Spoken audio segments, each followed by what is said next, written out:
Olá, hoje vamos falar sobre amplificadores elementares transistorizados. Vamos considerar a entrada de um amplificador, um sinal genérico, e a saída, esse sinal com a amplitude multiplicada por um fator. E se nós considerarmos o amplificador idealmente linear, a função de transferência, a tensão de saída sobre a tensão de entrada vai ser uma reta cujo coeficiente angular é o ganho de tensão, no caso, um ganho constante. Então essa é a situação ideal, uma linearidade absoluta. Como, como podemos representar uma fonte de sinal? Basicamente, seja por um modelo Thevenin, no caso, a fonte de sinal é em tensão e a resistência de fonte em série com esta fonte de tensão. Ou então, uma representação Norton, que nós temos a fonte de sinal em corrente e a resistência de fonte, uma resistência em paralelo com essa fonte. Bom, basicamente há 4 tipos de amplificadores. Vamos ver a representação desses amplificadores de acordo com o modelo linear em operação em pequenos sinais. Inicialmente, um amplificador de tensão. Entrada tensão, saída tensão e a função de transferência, o ganho, é adimensional ou volt por volt. Amplificador de corrente. Entrada corrente, saída corrente. A função de transferência, um ganho adimensional ou ampere por ampere. Amplificador de transcondutância. Entrada tensão, saída corrente. A função de transferência, o ganho, é uma transcondutância com dimensão ampere por volt. E finalmente, um amplificador de transresistência.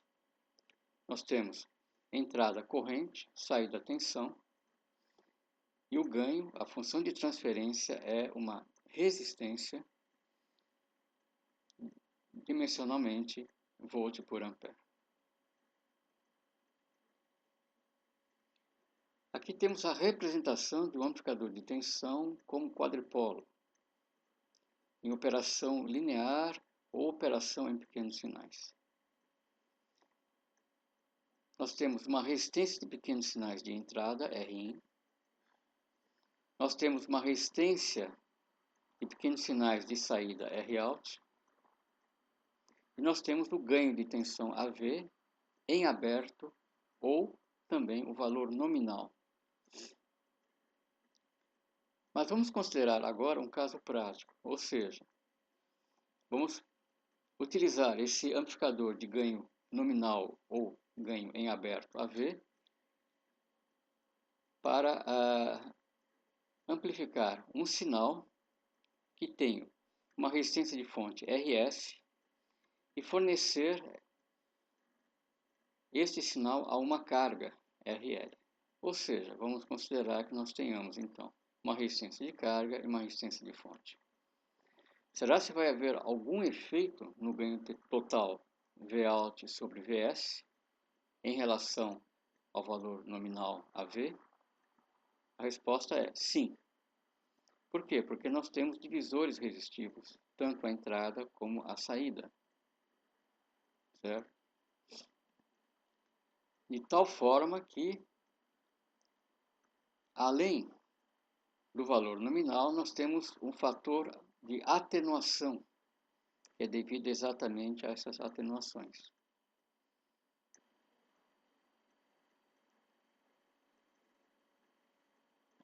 Um outro exemplo. Vamos considerar o caso de uma cadeia de amplificadores a 3 estágios.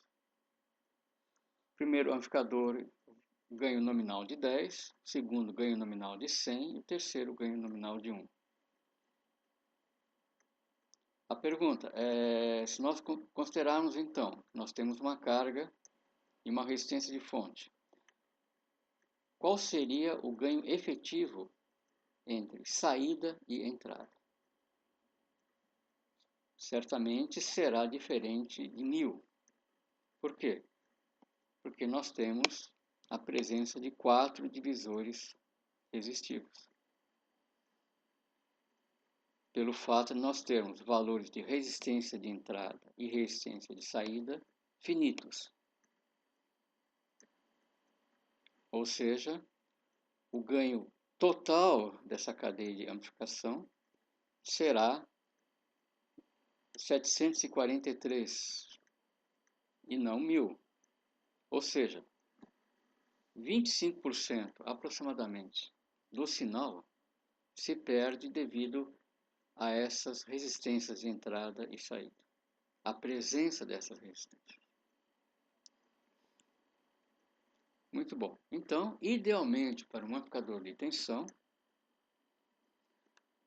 o ideal seria nós termos uma resistência de entrada infinita e uma resistência de saída zero.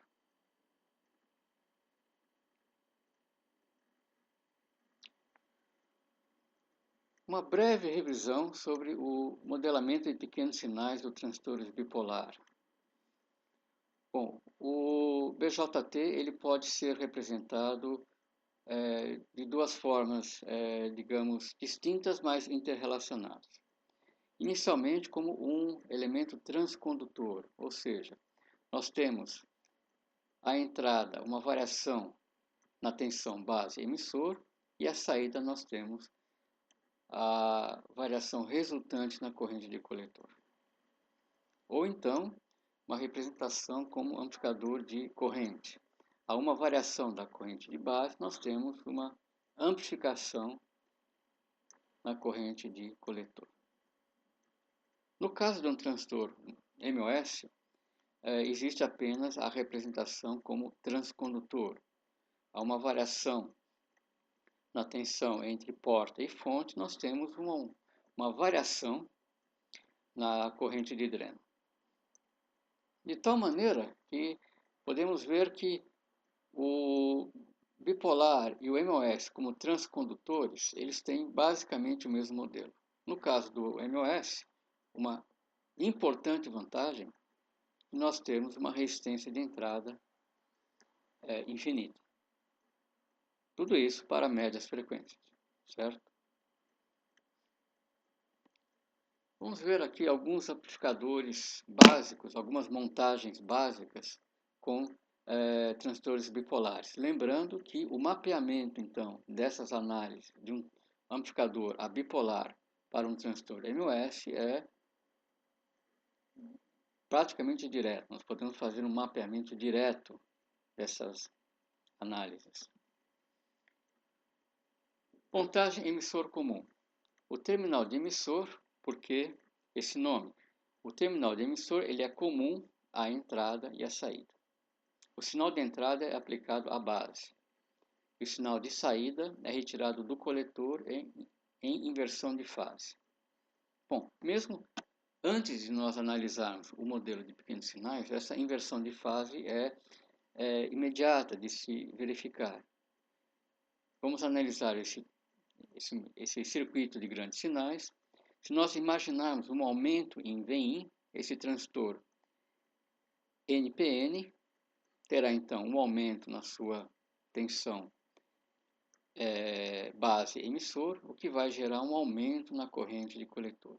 Esse aumento na corrente de coletor vai fazer com que a queda em RC aumente, e com isso o valor de Vout diminua. Ou seja, a um aumento de Vin, nós temos uma diminuição de Vout, que caracteriza a inversão de fase. E aqui nós temos o modelo de pequenos sinais para esse amplificador. Basicamente, o que nós fazemos, nós representamos o elemento ativo pelo seu modelo e nós aterramos as fontes de tensão de alimentação. Ganho de tensão. Bom, sempre existe uma condição de contorno a ser respeitada. No caso do ganho de tensão, a saída em aberto. Dessa forma, diretamente nós temos, a partir deste circuito equivalente de pequenos sinais, nós temos esta equação, o que nos dá diretamente o ganho de tensão em aberto, como sendo a multiplicação entre a transcondutância do transistor vezes a resistência de coletor. Basicamente, o transistor ele vai converter essa tensão de entrada em corrente, e essa corrente ela vai aparecer sobre a carga, no caso, como está em aberto, apenas sobre a resistência de coletor. Observa-se que, em relação à entrada, a saída apresenta inversão de fase, é o sinal menos, como nós já tínhamos visto antes. O ganho de tensão, AV, é diretamente proporcional a Gm, e por sua vez é a relação entre a corrente de polarização de coletor sobre a tensão térmica. Então nós já podemos ver que o ganho de tensão vai depender da polarização, bem como da temperatura, ou seja, não terá um valor constante. Pode não ter. Se houver variações tanto na polarização como na temperatura. Muito bom. Resistência de entrada é um parâmetro que nós devemos também calcular respeitando uma condição de contorno. Neste caso, a condição de contorno é a saída em aberto, como está aqui. O que nós fazemos? Nós colocamos uma fonte de teste à entrada, Vx, que entrega uma corrente Ix. A resistência de entrada vai ser, então, a relação entre Vx e Ix. Fazendo uma análise imediata, pela malha de entrada, nós podemos ver que a resistência de entrada vai ser, então, o Rπ, ou seja, beta vezes o Re intrínseco do transistor, que por sua vez corresponde, então, a beta vezes a tensão térmica sobre a corrente de emissor. Então, nós podemos ver que a resistência de entrada depende da característica do transistor, do beta, da polarização e da temperatura. A resistência de saída também é um outro parâmetro que nós devemos calcular respeitando uma condição de contorno. Nesse caso, um curto-circuito à entrada. Então, nós curto-circuitamos a entrada e nós colocamos essa fonte de teste à saída. Resolvemos as equações e, nesse caso, nós vemos que a resistência de saída coincide com a resistência de coletor. Existe uma simplificação nesse caso, é que nós admitimos que a resistência dinâmica entre coletor e emissor do transistor bipolar seja muito maior que o RC, de tal maneira que o paralelo seja dominado pelo RC. É uma aproximação que se faz na prática e normalmente não induz a nenhum erro importante. Bom, então nós sabemos como calcular os três parâmetros de pequenos sinais do amplificador de tensão na montagem emissor comum. Falar sobre a polarização do transistor. A polarização ela é fundamental para que se estenda a região linear do amplificador. O ponto quiescente do transistor é caracterizado pela sua corrente quiescente de base, corrente quiescente de coletor e a tensão quiescente entre coletor e emissor.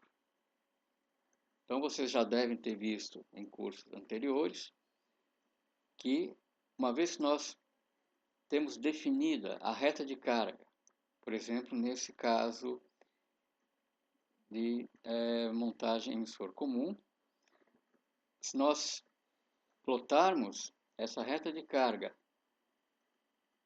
sobre as curvas do transtorno bipolar, o ideal é nós termos esse ponto Q mais ou menos na região média da reta e também na região dita linear do transistor, onde ele opera como transcondutor ou como amplificador de corrente. Então, é fundamental que esse ponto Q seja muito bem calculado, de tal maneira a se estender o intervalo de linearidade do amplificador. Aqui, apenas como exemplo, vamos supor que nós tenhamos a entrada um sinal triangular, certo? Que vai excursionar em torno do ponto quiescente. Nós podemos ver a projeção, nesse caso, do eixo da corrente de coletor. Nós podemos ver a resposta também triangular dessa forma de onda. Ou seja, seria o caso de uma resposta linear. A polarização do transistor, geralmente, ela é feita através de resistores de base. E uma maneira clássica de se fazer a análise ou o projeto, né, seria se representar esse circuito de polarização pelo equivalente Thevenin, ou seja, uma resistência Thevenin equivalente e uma tensão de Thevenin equivalente. É uma maneira clássica de se resolver esse circuito de polarização. Então, como exemplo, vamos considerar a nossa montagem emissor comum, apenas inserindo o resistor de emissor, também chamado de emissor de degeneração. E nós vamos ver por quê. Bom, representando o circuito de polarização, seria o RB1 e o RB2, pelo equivalente Thevenin, nós temos para o cálculo DC, para o cálculo do ponto quiescente, nós temos essas equações. Então, são essas equações que regem a escolha do ponto quiescente. Temos essa representação desse circuito em pequenos sinais.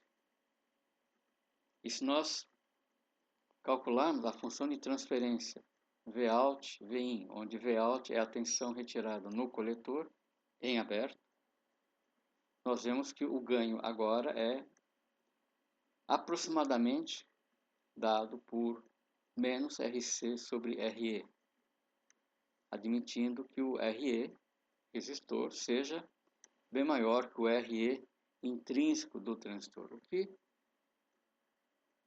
pode ocorrer ou então pode ser uma condição de projeto.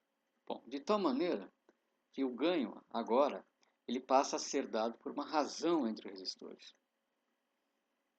Ou seja, é um ganho relativamente fixo, tá certo? Relativamente constante com a temperatura e independente do ponto de operação. Ou seja, a presença de RE estabiliza o ganho.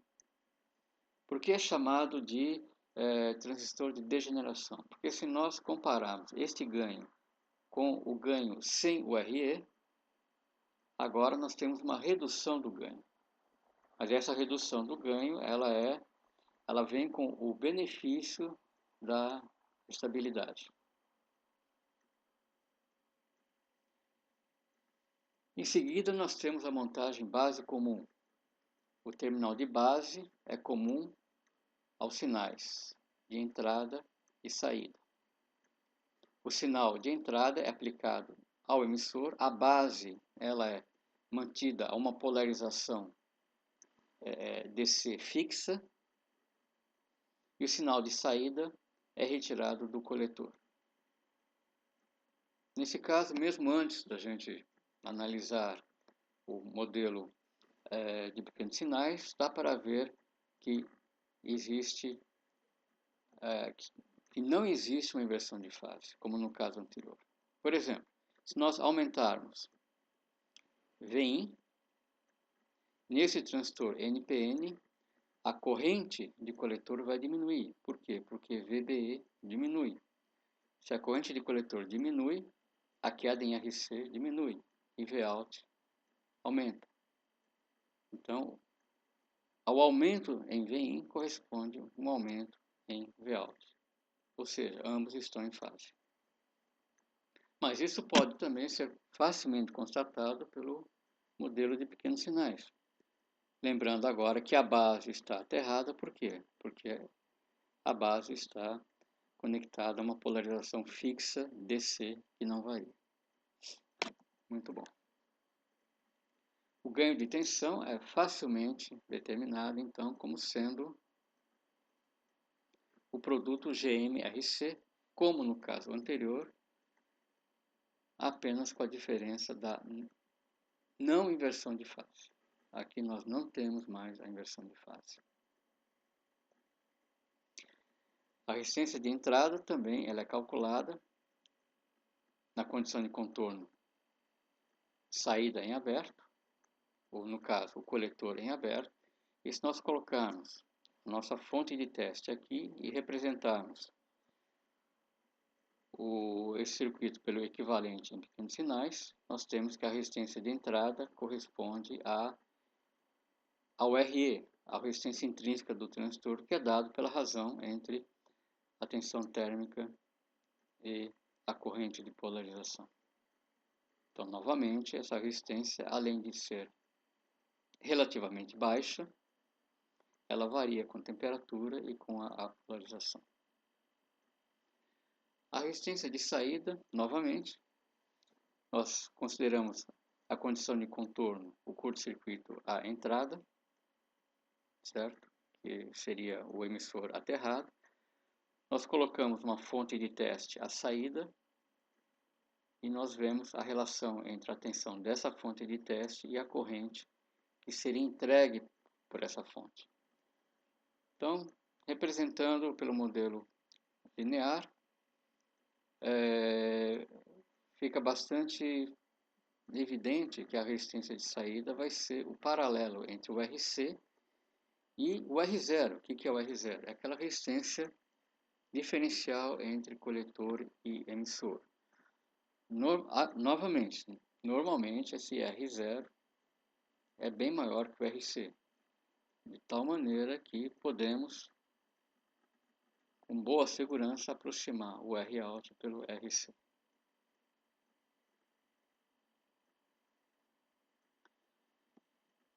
Finalmente, a montagem coletor comum. O terminal de coletor é comum a ambos os sinais de entrada e saída. O sinal de entrada é aplicado à base e a saída é retirada do emissor. A saída vai estar em fase.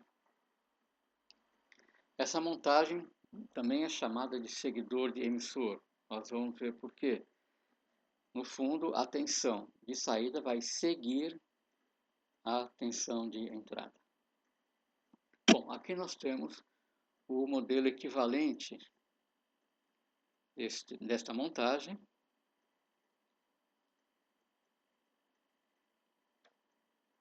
E, novamente, vamos calcular os três parâmetros. Ganho de tensão na condição de contorno saída em aberto. No caso, a saída é no emissor. Tá? A partir desse modelo de pequenos sinais, se nós resolvermos as equações de nó e malha, nós temos que a tensão, que o ganho de tensão entre saída e entrada é dado por essa expressão, ou seja, é um valor menor que 1 e não existe a inversão de fase. Se nós admitirmos que o RE intrínseco seja bem menor que a resistência de emissor, esse ganho se aproxima do valor unitário, mas sempre será menor que 1. Normalmente nós temos, na prática, um ganho muito próximo de 1. Então nós podemos dizer que a saída segue à entrada. Bom, vocês podem perguntar,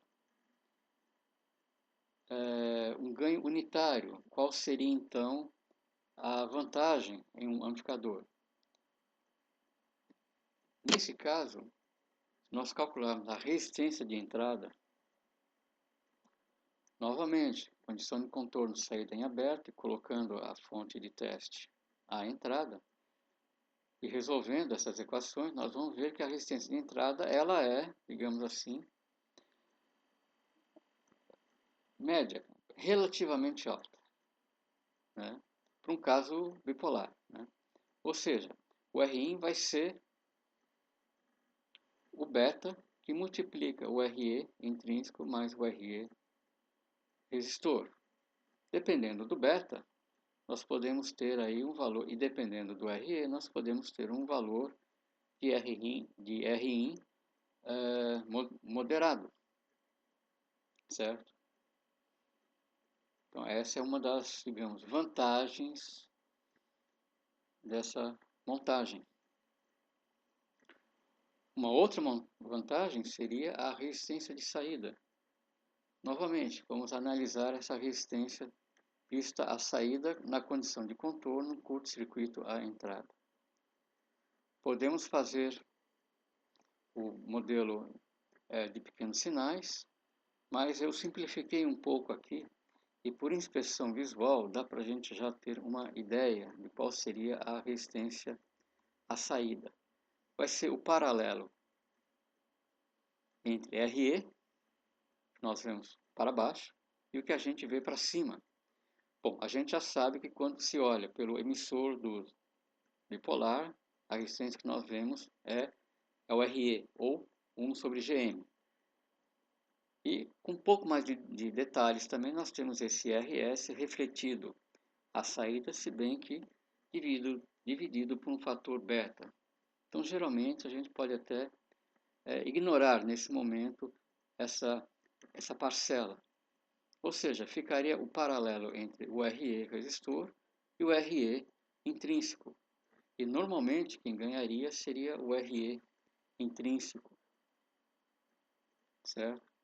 Ou seja, a resistência de saída seria, a uma boa aproximação, o RE, que é dado por VT, tensão térmica, sobre a corrente de polarização, certo? E esse valor pode ser relativamente pequeno se nós utilizarmos, nesse caso, uma corrente de polarização apropriada. Bom, basicamente é isso. Eu agradeço então e até uma próxima.